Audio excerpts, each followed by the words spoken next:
ರೋಚಕ ಸ್ಟೋರಿ. ರಾಜ್ಯ ಸರ್ಕಾರದಲ್ಲಿ ಏನೇನಾಗ್ತಾ ಇದೆಯಾ ಗೊತ್ತಾ? ಹೈಕಮಾಂಡ್ ಅಂಗಳಕ್ಕೆ ಹೋಗಿದ ವಿಚಾರ ಏನ್ ಗೊತ್ತಾ?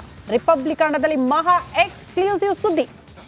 ರಾಜ್ಯ ಕಾಂಗ್ರೆಸ್ನಲ್ಲಿ ಸದ್ಯ ಆಗ್ತಾ ಇರುವಂತಹ ಬೆಳವಣಿಗೆಗಳು ಯಾವ ವಿಚಾರ ಮುನ್ನೆಲೆಗೆ ಬಂದಿದೆ? ಹೈಕಮಾಂಡ್ ಅಂಗಳಕ್ಕೆ ಹೋಗಿರುವ ವಿಚಾರ ಏನು? ರಿಪಬ್ಲಿಕನ್ ಎಕ್ಸ್ಕ್ಲೂಸಿವ್ ಆಗಿ ಆ ಕುರಿತು ಮಾಹಿತಿಯನ್ನು ನಿಮ್ಮ ಮುಂದೆ ಇಡ್ತಾ ಇದೆ. ರಾಜ್ಯ ಸರ್ಕಾರದ ಕೆಲ ಸಚಿವರಿಗೆ ಕುರ್ಚಿ ಕಂಟಕ ಎದುರಾಗಲಿದೆಯಂತೆ. ಕೆಲಸ ಮಾಡದ ಸಚಿವರಿಗೆ ಗೇಟ್ ಪಾಸ್ ಫಿಕ್ಸ್. ಕೆಲಸ ಮಾಡದ ಸಚಿವರನ್ನ ತೆಗೆದು ಹಾಕೋದಕ್ಕೆ ದೂರು ನೀಡಲಾಗಿದೆಯಂತೆ. ಹೈಕಮಾಂಡ್ ಸಿಎಂಗೆ ಶಾಸಕರ ನಿಯೋಗ ಹೋಗಿ ದೂರು ಕೊಟ್ಟಿದೆ. ರಿಪಬ್ಲಿಕನ್ಗೆ ಶಾಸಕ ಸುಬ್ಬಾರೆಡ್ಡಿ ಅವರೇ ಸ್ವತಃ ಈ ಹೇಳಿಕೆಯನ್ನ ಕೊಟ್ಟಿದ್ದಾರೆ. ಸಚಿವರನ್ನ ತೆಗೆದು ಹೊಸಬರಿಗೆ ಅವಕಾಶ ಕೊಡಬೇಕು, ನಮ್ಮಂತ ಹೊಸಬರಿಗೆ ಅವಕಾಶ ಕೊಡಲೇಬೇಕು ಅಂತ ಒತ್ತಡ ಹಾಕ್ತಿದ್ದಾರೆ. 3-4 ಬಾರಿ ಗೆದ್ದ ಶಾಸಕರಿಗೆ ಸಚಿವ ಸ್ಥಾನ ನೀಡಬೇಕು, ಸಚಿವರ ಕಾರ್ಯವೈಖರಿ ಬಗ್ಗೆ ಪರಾಮರ್ಶೆ ಮಾಡಬೇಕು ಅಂತ ಸುಬ್ಬಾರೆಡ್ಡಿ ಅವರು ರಿಪಬ್ಲಿಕನ್ ಜೊತೆ ಎಕ್ಸ್ಕ್ಲೂಸಿವ್ ಆಗಿ ಮಾತನಾಡಿದ್ದಾರೆ. ಸರ್, ಈಗ ಲೋಕಸಭಾ ಚುನಾವಣೆ ಫಲಿತಾಂಶ ಮುಗಿದಿರುವಂಥದ್ದು. ಈಗ ಶಾಸಕರು ಒಂದಷ್ಟು ಜನ ಎಲ್ಲ ಮಾತಾಡ್ತಾ ಇರುವಂಥದ್ದು, ಹಿರಿಯ ಸಚಿವರು ಕೂಡ ಮಾತಾಡ್ತಾ ಇದ್ದಾರೆ, ಬಹಿರಂಗ ಕೂಡ ಹೇಳ್ತಾ ಇದ್ದಾರೆ ಹೊಸಬರಿಗೆ ಅವಕಾಶ ಸಿಗಬೇಕು ಸಚಿವ ಸಂಪುಟ ಪುನರಚನೆಯಲ್ಲಿ ಅಂತ. ನೀವು ಕೂಡ ಹಿರಿಯ ಅಂದರೆ ಶಾಸಕರು ಅಂತ ಏನು ಹೇಳ್ತೀರಿ? ಈಗ ಲೋಕಸಭೆ ಎಲೆಕ್ಷನ್ ಆದಮೇಲೆ ರೀಸಫಲ್ ಆದಾಗ ಕೆಲವರು 2 ವರ್ಷ ಆದಮೇಲೆ ಕೆಲವರಿಗೆ ಅವಕಾಶ ಸಿಗುತ್ತೆ ಅಂತ ಪಕ್ಷದಲ್ಲಿ ನಮ್ಮ ಹಿರಿಯ ಸದಸ್ಯರಿಗೆ ನಮಗೂ ಆ ಒಂದು ಅನಿಸಿಕೆ ಇದೆ, ನಮ್ಮಲ್ಲಿ ಆಶಾಭಾವನೆ ಇದೆ ನಮ್ಮಲ್ಲಿ. ಇದುವರೆಗೂ ನಮ್ಮ ಹೈಕಮಾಂಡ್ ಎಲ್ಲೂ ನಿಮಗೆ ಕೊಡ್ತೀವಿ ಅಂತ ನಮಗೇನು ಮಾತು ಕೊಟ್ಟಿಲ್ಲ. ನಮ್ಮದೇನು ಡಿಮ್ಯಾಂಡ್ 2 ವರ್ಷ ಇರ್ತಾರೆ. ಒಂಥರ ಯಾರಿಗೆ ಆ ಒಂದು ಅನ್ಎಕ್ಸ್ಪೀರಿಯೆಂಟ್ ಇರ್ತಾರೆ, ಒಂಥರ ಸ್ವಲ್ಪ ಮಿನಿಸ್ಟ್ರಿ ಪದವಿಯಲ್ಲಿ ಕೆಲಸ ಮಾಡದೇ ಇರೋರು ಅಂತಾರೆ, ಅಂಥವ್ರನ್ನ ತೆಗೆದು ಹೊಸಬ್ರಿಗೆ ಕೊಡೋದು ಒಳ್ಳೆಯದು ಅಂತ ನಮ್ಮ ಭಾವನೆ.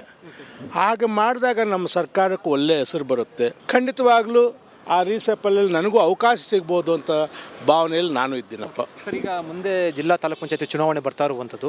ಸೊ ಜಿಲ್ಲಾ ಪಂಚಾಯತ್ ಚುನಾವಣೆಗಿಂತ ಮುಂಚೆ ಈಗ ಹೊಸಬರಿಗೆ ಅವಕಾಶ ಕೊಟ್ಟರೆ ಒಂದಷ್ಟು ಪಾರ್ಟಿಗೆ ಅನುಕೂಲ. ಯಾಕಂದರೆ ಈಗಿರೋಂಥ ಸಚಿವ ಸಂಪುಟದಲ್ಲಿ ಲೋಕಸಭಾ ಚುನಾವಣೆ ಎದುರಿಸಿದ್ದೀವಿ. ಈಗ ಆ ಥರದ್ದು ಏನಾದರೂ ಅನ್ಸುತ್ತೆ ಅನುಕೂಲ ಆಗುತ್ತಂತ? ಈಗ ಅದು ನಮ್ಮ ಪಕ್ಷ ತೀರ್ಮಾನ ಮಾಡಬೇಕು. ನನ್ನ ಮನಸ್ಸಿಗೆ ಒಳ್ಳೆಯದು ನನಗನ್ಸುತ್ತೆ. ಯಾಕಂದರೆ ಈಗ ರೀಸೆಪಲ್ ಮಾಡಿಬಿಟ್ಟು ಈಗ ಒಳ್ಳೆಯವ್ರಿಗೆ ಅವಕಾಶ ಕೊಟ್ಟಾಗ ಅವ್ರು ಇನ್ನೊಂದು ಒಳ್ಳೆ ಒಂದು ಹುಮ್ಮಸ್ಸಿಂದ ಕೆಲಸ ಮಾಡೋಕ್ಕೆ ಅವಕಾಶ ಇರುತ್ತೆ. ನಮ್ಮ ZPTP ಈಗ ಲೋಕಸಭೆಯದು ಒಂದು ಗಾಲಿ ಅದು ಬಂತು, ಆಯಿತು. ಈಗ ಬರೋ ZPTPS ಅಂತೂ 100% ನಮ್ಮ ಕಾಂಗ್ರೆಸ್ ಸರ್ಕಾರನೇ ಬರೋದು, ಅದರಲ್ಲಿ ಎರಡನೇ ಮಾತಿಲ್ಲ. ಆದರೂ ನಮ್ಮ ಹೈಕಮಾಂಡ್ಗೂ ರಿಕ್ವೆಸ್ಟ್ ಮಾಡ್ತೀವಿ, ನಾವೇನಂದರೆ ಹೊಸಬ್ರಿಗೆ ಅವಕಾಶ ಕೊಡಿ ಒಂಚೂರು.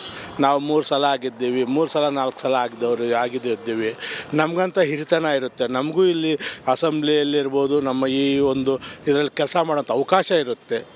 ಅದರಿಂದ ನಾನು ಮೊನ್ನೆ ಹೋಗಿ ನಮ್ಮ ಹೈಕಮಾಂಡ್ಗೆ ಮನವಿ ಮಾಡಿದ್ದೀನಿ, ಒಂದು ಅವಕಾಶ ಕೊಡಿ ಅಂತ. ಅದಕ್ಕೂ ನೋಡೋಣ. ಇತ್ತೀಚೆಗೆ ಮನವಿ ಮಾಡಿದ್ದಾರೆ ಸರ್. ಲೋಕಸಭಾ ಚುನಾವಣೆ ಫಲಿತಾಂಶ ಬಂದ ಮೇಲೆ ನಮ್ಮನ್ನು ಸಭೆ ಕರೆದಾಗ ನಾವೆಲ್ಲರೂ ಒಂದು 5 ಜನ ಹಿರಿಯರು ರಿಕ್ವೆಸ್ಟ್ ಮಾಡಿದ್ದೀವಿ, ಇದರ ಬಗ್ಗೆ ಸ್ವಲ್ಪ ಮನಸ್ಸು ಕೊಡಿ, ಇದರ ಬಗ್ಗೆ ಯೋಚನೆ ಮಾಡಿ, ಮುಂದಿನ ದಿವಸ ಒಳ್ಳೆಯದಾಗುತ್ತೆ.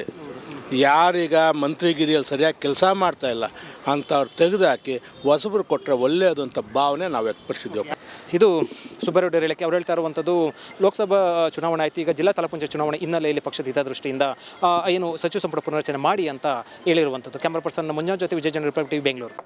ಓಕೆ, ಬಾಗೇಪಲ್ಲಿ ಶಾಸಕರು ಅಲ್ಲಿಯ ಆಂಧ್ರ ಪ್ರದೇಶದ ಬಾರ್ಡರ್, ಸೊ ಹಾಗಾಗಿ ಸ್ವಲ್ಪ ಕನ್ನಡ ಆ ಥರ ಇರುತ್ತೆ ಅವ್ರದ್ದು. ಬಾಗೇಪಲ್ಲಿ MLA ಅಂದರೆ ನಮಗೂ ಕೂಡ ಕೊಡಿ ಅನ್ನುವಂಥ ಅವ್ರ ಡಿಮಾಂಡ್. ಮತ್ತೊಂದು ಕಡೆ